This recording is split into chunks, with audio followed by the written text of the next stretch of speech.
comprendre un petit peu mieux le fonctionnement des États et aussi m'enrichir culturellement. D'accord. Et tu es dans quelle commission? Je suis de la Guinée-Conakry et je suis dans la commission de désarmement et sécurité internationale.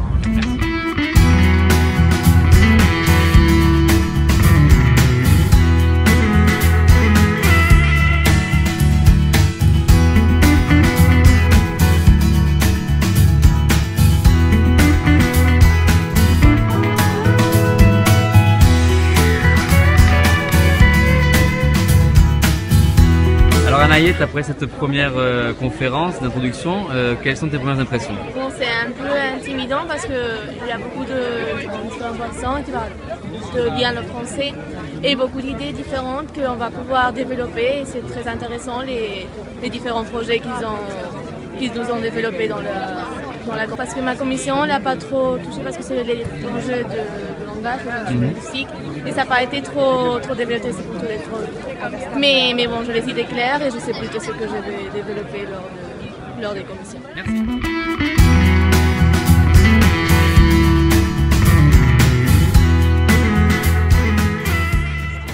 En premier lieu, il y a beaucoup de différentes opinions et donc les débats sont très actifs et très intéressants. Mais tout de même, on doit faire tout de notre mieux parce qu'on doit chercher une solution. Donc c'est très intéressant de voir des pays céder ou ne pas céder et lutter pour ces idées en cherchant une solution.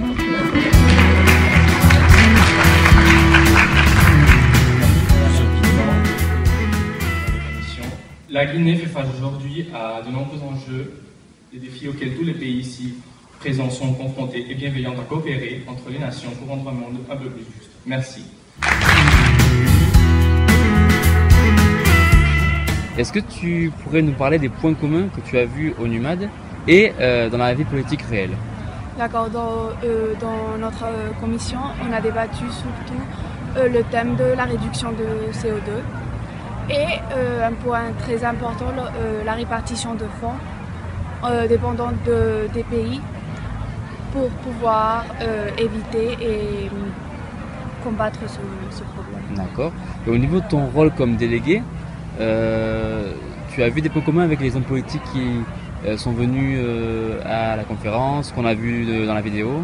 Oui, parce que moi, comme délégué, j'ai dû parler avec les autres délégués et essayer d'arriver à un point commun pour nous satisfaire à tous et surtout pour combattre, pour éviter de combattre ce grave problème qui nous atteint à tous. Et il faut surtout appeler à la solidarité. Ah, d'accord. Donc apparemment il y a quelques tensions dans ta commission santé-environnement à propos des médicaments génériques. Comment est-ce que tu arrives à gérer ces tensions? C'est vrai, cette tension se base surtout sur le conflit entre les pays riches et les pays défavorisés. Mais même on arrive à gérer grâce à nos arguments de pauvreté et de manque d'accès aux médicaments génériques et surtout avec les alliances avec les pays d'Afrique, par exemple encore la Syrie, l'Afrique du Sud, le Mali et beaucoup d'autres. Donc tu penses que ça va se résoudre? Oui, sûrement ça va se résoudre parce que finalement on est ici pour finir avec des arguments et une résolution acceptée par tous et trouver des compromis. Oui, surtout pour tous les pays et être d'accord. D'accord, merci beaucoup, bon courage. Monsieur l'ambassadeur de la Guinée, madame l'ambassadrice de l'Ukraine, le NUMAD touche à sa fin. Quelles recommandations donneriez-vous aux futurs participants du NUMAD? On recommande aux futurs intervenants de bien se renseigner par rapport à leur pays, de s'entraîner à prendre la parole en français, de regarder si possible des reportages.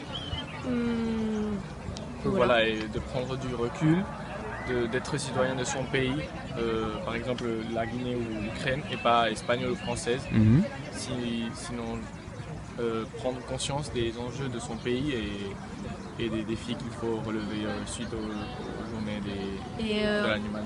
En tant qu'ambassadeur, il ne faut pas négliger les autres commissions, les autres points de vue, les autres thèmes traités dans les commissions, pas seulement notre commission. Notre commission, sinon l'ensemble des décisions. Parce qu'on prend la parole. Oui, voilà. D'accord. Surtout. Et après 2 participations, et donc la dernière, vu que vous partez du lycée, quel souvenir vous avez du NUMAD en général? Une très bonne expérience qui facilite l'aisance à l'oral, en français surtout, et rencontrer des amis d'autres lycées. On apprend beaucoup de choses avant le NUMAD, pendant la préparation, pendant 6 mois ou 5 mois de préparation, mais aussi pendant les 3 jours. On fait des connaissances, on rencontre aussi des gens de France, des autres lycées d'Espagne. Donc oui, on apprend à parler en français plutôt soutenu et pas familier. Surtout face à un public et on apprend surtout comment l'ONU fonctionne. Imaginez. Moi j'imaginais une chose un peu moins sérieuse, mais oui, par exemple aujourd'hui c'est le 2e jour et avec les pays des États-Unis, du Japon, nous avons fait une alliance et si les pays ne respectaient pas nos conditions, ils allaient être condamnés, on allait déclarer la guerre.